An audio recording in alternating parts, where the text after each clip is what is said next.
Yo quisiera que alguien en el gobierno, en Caracas, la alcaldesa, que cuando uno dice una cosa va y lo hace, ahí en la Plaza Venezuela, yo subo todos los días por ahí por donde está la previsora. Entonces ahí se paran los transportes estos que ya no son carritos ni autobuses. Y hacen una cola y trancan toda la calle todos los días del mundo. Y no hay nadie que arregle eso. O el tema de los semáforos.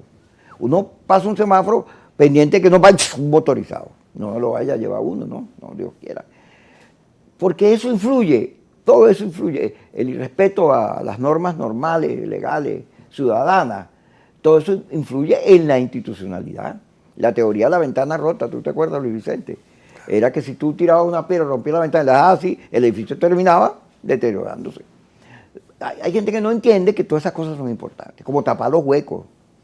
Luis Vicente no está aquí con nosotros. Lo llamé urgente, digo, Luis Vicente, ven acá.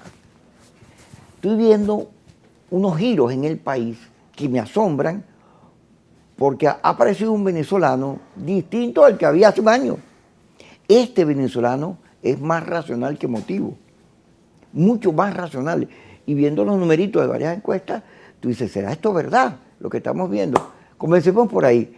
Hay un cambio del venezolano emocional al venezolano racional. Sí, sin duda. Yo creo que además le pasa a cualquier persona en la vida.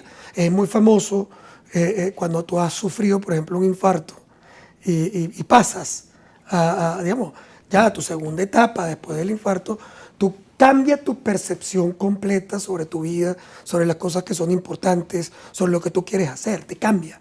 Y bueno, yo creo que la gran crisis, tanto la crisis económica como la pandemia, etcétera, generó unas dinámicas que hacen que la población haya repensado qué es lo que quiere hacer y qué es lo que quiere del país.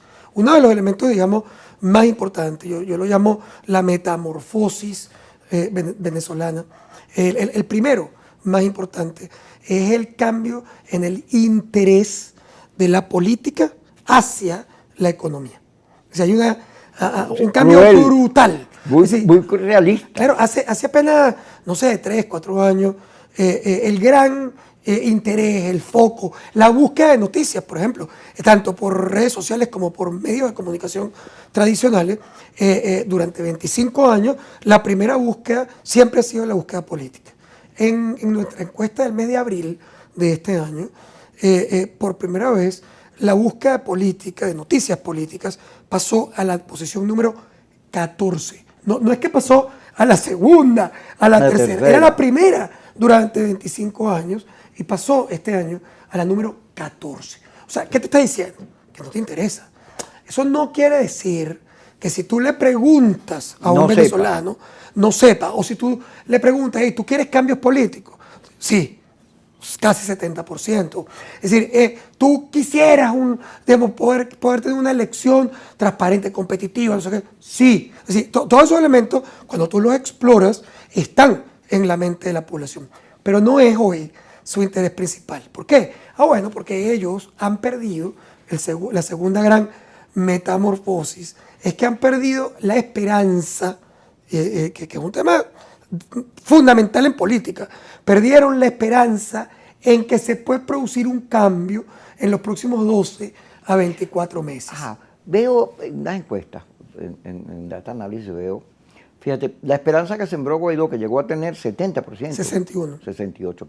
Ahora, pareciera que ese es el elemento que produce el cambio, claro. La frustración. Este señor que se va mañana a los americanos y no pasó, y entonces ya no te creo más. No me vuelvas a decir que Maduro se va mañana, porque no te creo más. Bueno, es que y es normal.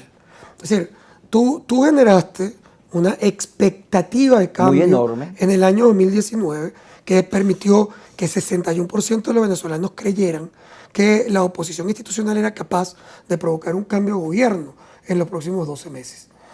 ¿Qué termina ocurriendo? Al principio, tú estás en la lucha política, las marchas, el apoyo internacional, etc. Todas estas cosas, de alguna manera, consolidan esa esperanza. La gente decía, oye, si el mismo Trump está diciendo que esto se va a resolver. Es decir, la gente sentía que eso era obvio. Y Mosca, no te estoy hablando solamente de la base de la pirámide, Porque esos Hasta en el presidentes, gobierno. esos presidentes que se reunieron en Cúcuta para el concierto de Cúcuta, en aquel momento, se reunieron ahí pensando que a los 3 días el gobierno venezolano estaba fuera. O sea, ellos pensaron en verdad que esto era una cosa de muy corto plazo. Pensaron que era imposible para el gobierno venezolano surfear esa crisis. Y bueno, sintieron que esto se iba a provocar un cambio porque era insostenible. ¿Qué ocurre casi 4 años después? Sí, lo que ocurre casi 4 años después es que la población primero se frustra. O sea, pues si tú me dijiste que me ibas a producir un cambio y el cambio no ocurrió, yo me siento mal porque yo sigo queriendo el cambio, pero tú no fuiste capaz de organizarme como país para provocarlo. Pero lo segundo, más importante aún, es que comienzo a sentir que necesito que tú ya, necesito actores nuevos.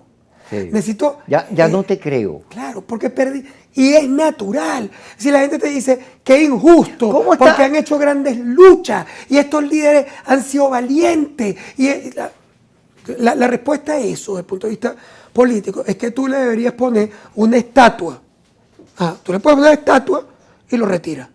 Que es lo que hacen las empresas con sus presidentes, luego de una labor ardua, fuerte, sacrificio, trabajo.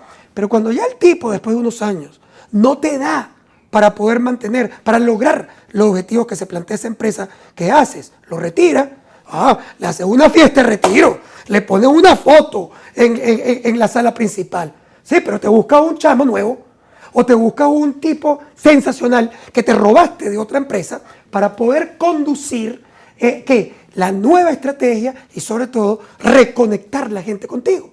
Si tú pretendes mantener lo mismo que tú tienes desde hace 4 años, que te ha dicho que va a ser algo que no ocurrió, yo no te estoy culpando a ti, porque la verdad era una lucha bien desigual.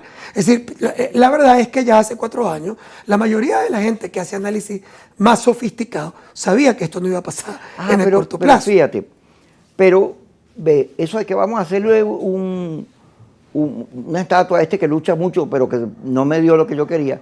Pero hay algo más allí, fíjate. La negociación pasa a ser valorada. Absoluto. Todo el mundo quiere diálogo, negociación. No solo y el venezolano que aparece no es un conservador, leopoldista, mariacorinista, sino un ser liberal. Absolutamente. Claro, cuando tú, fíjate, y es un tema perfectamente racional. Cuando tú estás metido de cabeza en el tema político y lo único que te importa es la política y tus noticias políticas y tu deseo de cambio político, claro, ¿qué es lo atractivo? El discurso que te está proponiendo, los mecanismos, lo más duro, la forma de que va a producir ese cambio. ¿Qué pasa cuando tú pierdes la esperanza en eso? Bueno, primero, que toma Guaidó como un ejemplo de liderazgo. No, yo no estoy hablando de Guaidó. Guaidó es un tipo que ha hecho un montón de cosas también y que probablemente merece muchísimo respeto por su valentía. Yo no estoy hablando de eso. Lo que estoy hablando es que en concreto, cuando él surge en el año 2019, él no tiene ninguna épica personal, porque no lo conocían. Solo 3% de la población sabía quién era Guaidó en enero del 2019. Y en febrero tiene 61% de aprobación. ¿Por qué? O sea, tiene 61% no por él. Porque era desconocido.